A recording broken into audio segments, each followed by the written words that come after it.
teoria do apego fala isso, né? Que os cuidadores, eles precisam suprir as necessidades emocionais da criança. E os vínculos futuros dessa criança vão depender se esse cuidador supriu ou não, né? Então, tem ali o apego seguro e o apego inseguro. Aquele apego seguro é quando os pais conseguiram realmente suprir essas necessidades, né?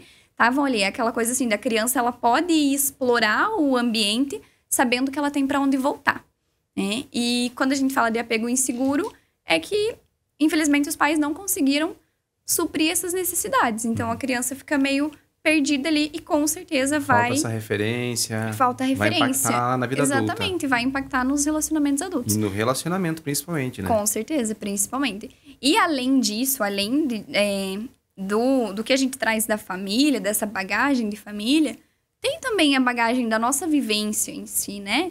Eu falo que quem que são os professores de relacionamentos que a gente tem hoje? Quem que vocês acham que é? Tipo, quem que ensinou vocês sobre relacionamento? Na verdade, assim, a vida, né? A os gente amigos, mesmo, né? As pessoas que a gente A TV, a rede social agora. Sim, sim, com certeza. E é exatamente isso. Os nossos professores, eles são basicamente os nossos pais, a sociedade e os nossos ex também, né? Porque os nossos relacionamentos anteriores também. O meu primeiro relacionamento, eu não sabia muita coisa que eu sei hoje, né? E eu aprendi muita coisa também. Então, os nossos relacionamentos anteriores trazem. E quando eu falo relacionamento anterior, também não é só o ex, assim. Mas, assim, a pessoa que eu conheci, a pessoa que eu gostei, enfim, todo mundo traz essa bagagem. A sociedade, de forma geral, que traz muitos mitos sobre relacionamento, né? Sim. E os pais. Então, esses são os professores que a gente tem. E nem sempre esses são bons professores, Bons exemplos, né? Esses influenciadores externos, muitas vezes, são negativos. Né? Negativos, exatamente. Acho que falando em ex, é uma pergunta interessante. Como organizar a cabeça e o coração para entrar em um novo relacionamento depois de um relacionamento tóxico, pesado? Né? Porque eu acho que muita mulher passa, muita mulher só não, né? Homem também passa por dificuldade de se reconectar com outras pessoas por causa dos traumas, né? Que a gente passa em relacionamentos anteriores. Como que a gente coloca a cabeça e o coração no lugar? Olhando para si, né? Sempre olhando para si, sempre olhando para dentro. Tem uma frase que fala assim que eu não sou responsável pelas coisas que acontecem comigo, mas eu sou responsável pelo que eu faço com as coisas que aconteceram comigo, né? Então, assim, se você tá num relacionamento tóxico, num relacionamento abusivo, você sai dele, você não tem culpa daquilo ter acontecido, né? A vida fez isso comigo, a minha vida é horrível. Você não tem culpa, pode não ter culpa daquilo. Mas o que você faz a partir dali, a responsabilidade é tua. Eu acho que vale lembrar que muitas pessoas só pensam, só veem que era um relacionamento tóxico, abusivo, depois que acaba, né? Depois que acaba. Porque nem percebe, na né? relação, Não percebe. Você tá passando por dificuldade, às vezes não tá bom, mas você não tá analisando o contexto geral que não é um relacionamento bom, né? Exatamente. Vai Não tornando consegue comum, olhar, né? né? Sim. depois. Entra naquilo da garrafa que eu falei, né? Você consegue olhar o rótulo quem tá de fora. Depois que você sai, que você começa a perceber. Depois que você sai, você começa a perceber. Nossa, eu acho que isso aqui não era pra ser assim. Acho que aqui podia ser diferente, né? Então, assim, como me estabilizar pra ir pra um outro relacionamento é justamente nesse sentido. Olhando pra si, observando de fora a situação, o que aconteceu, né? Onde que eu posso ter errado? Ou onde que eu deixei essa pessoa ultrapassar um limite que era importante pra mim, né? Então, conseguindo olhar pra trás, assim, com essa resiliência aí de entender de onde que deu errado isso, né? Deixa eu e aí vem muito a autocompaixão também, né? De eu me perdoar por ter passado por aquilo. Eu não posso ficar a vida inteira ali remoendo de, eu deixei fazer isso, eu deixei acontecer isso. Não posso fazer isso. Mas eu preciso me perdoar por isso e falar, olha, eu não sabia, eu errei, mas agora eu preciso aprender com isso, né?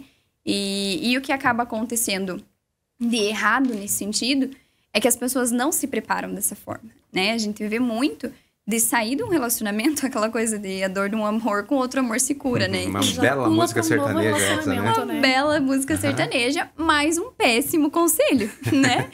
Não tem como. Você precisa se curar de você precisa entender o que deu certo, o que deu errado ali, para daí sim você ir para um próximo, né? Então, analisa, olha para você, olha para dentro, se encontra de novo, porque aí a gente vai geralmente indo no embalo do outro, né? Então, assim, volta pra você, se encontra, vê o que deu errado, o que deu certo, se posiciona. E quando eu falo se posicionar, é assim, encontra o seu lugar, né? E o seu lugar, assim, no mundo, sabe?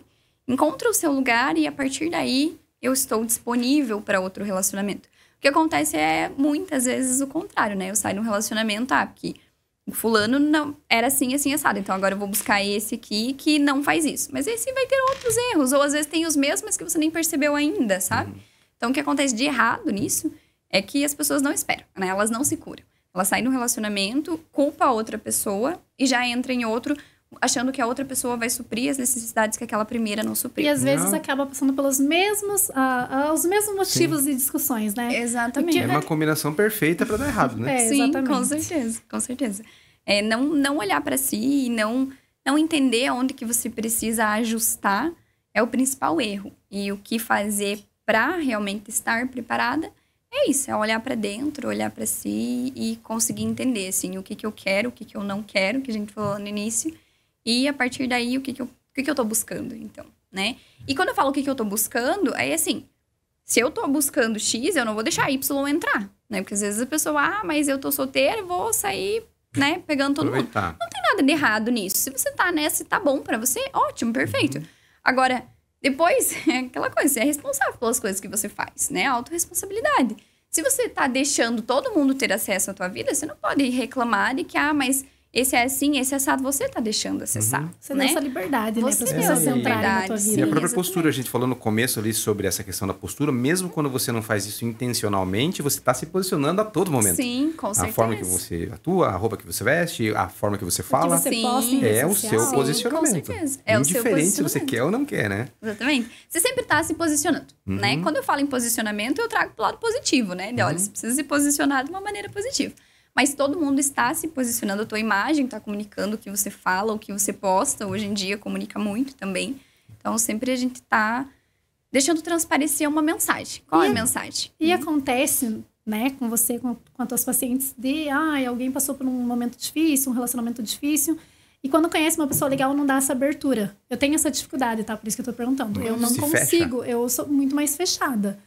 E acredito que mais pessoas sejam assim, né? Tem essa dificuldade de se abrir novamente, até mesmo pensar assim, confiar, né? eu não mereço um relacionamento saudável. Nunca vivi um relacionamento saudável, Sim. não sei o que é e talvez não mereça.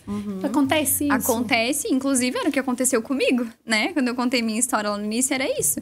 Tanto que quando eu encontrei o Thiago e a gente começou a namorar, eu não acreditava que ele era tão bom quanto ele parecia. Que ele realmente gostava de mim.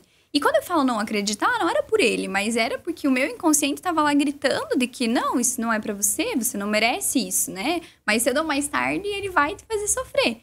E é muito, muito comum isso, né? A gente passa por experiências, pessoas passam por experiências e é difícil confiar na outra pessoa de novo, né?